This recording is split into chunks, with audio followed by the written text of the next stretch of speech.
دیکھو کہ اس دنیا میں اس وقت ہو کیا رہا ہے. اور اسی کے لیے وہ حدیث میں سنایا کرتا ہوں. آج تو یہ درس قرآن میں بات آ گئی ہے. وہ حدیث میرے نزدیک آخری چیز ہے. اس کے بعد بھی اگر آنکھ نہیں کھلتی کسی انسان کی تو میں نہیں سمجھتا کہ وہ اپنے گرد اس نے جو یہ فلا تزکوا انفسکم، اس نے جو اپنے گرد تزکیہ نفس کا ایک مصنوعی حالہ بنا لیا ہے، کبھی بھی وہ اس حالے سے نکل سکے گا اگر اس حدیث سے بھی آنکھ نہ کھلی. اور وہ حدیث کیا ہے؟ مولانا اشرف علی تھانوی نے اس کو اپنے جو خطبات جمعہ ہیں ان میں نقل کیا ہے. بیہقی کی روایت ہے. اوحى اللہ عز وجل الى جبرائیل علیہ الصلوۃ والسلام ان اقلب مدینۃ کذا وکذا باہلھا.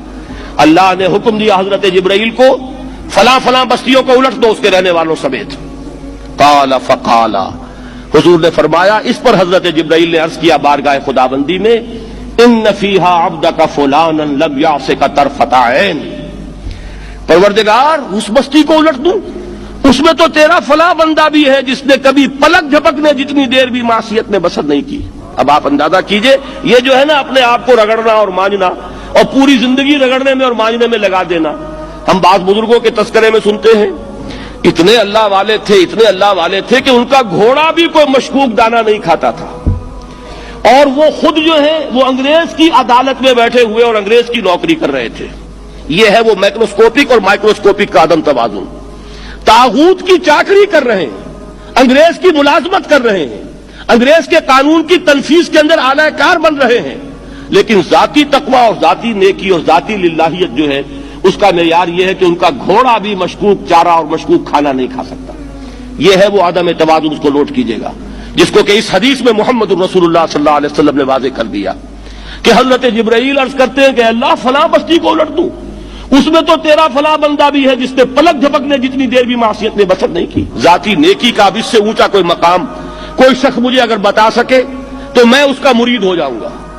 اس سے اونچا کوئی مقام ہوگا کہ آنکھ جھپکنے جتنی دیر بھی کسی نے معصیت میں بسر نہیں کی.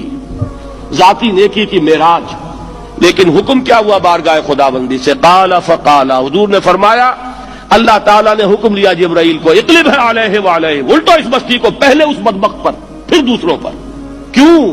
فإن وجهه لم يتمعر في ساعة قط، اس لیے کہ اس کا چہرہ کبھی میری غیرت میں سرخ نہیں ہوا، اس چہرے کا رنگ نہیں بدلا.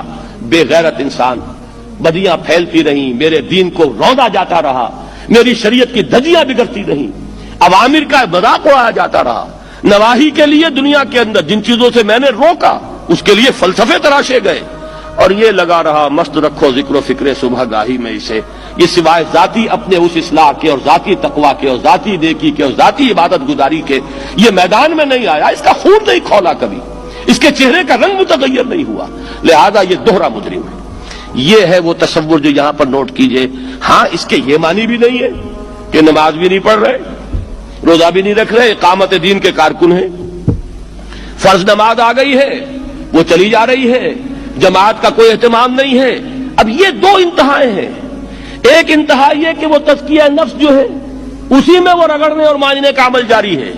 ایک یہ کہ اس کا سرے سے کوئی تعلق ہی نہیں، اپنی ذات سے بحث ہی نہیں. وہ کیفیت وہ ہو گئی ہے جو یہود کی آئی ہے قرآن مجید میں کہ تامرون الناس بالبر وتنسون انفسکم وانتم تتلون الکتاب، کیا تم لوگوں کو نیکی کا حکم دیتے اور اپنے آپ کو بھول جاتے ہو؟ یہ دوسری انتہا ہے.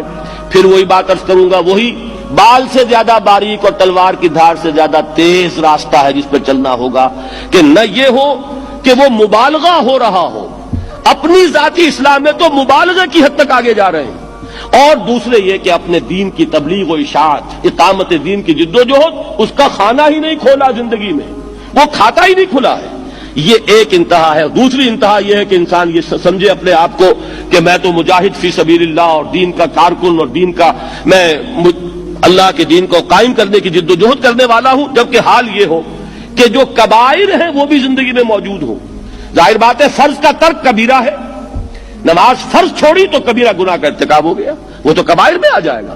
فرائض کا ترک کر دینا کبیرہ گناہ شمار ہوگا. لہذا یہ دو انتہا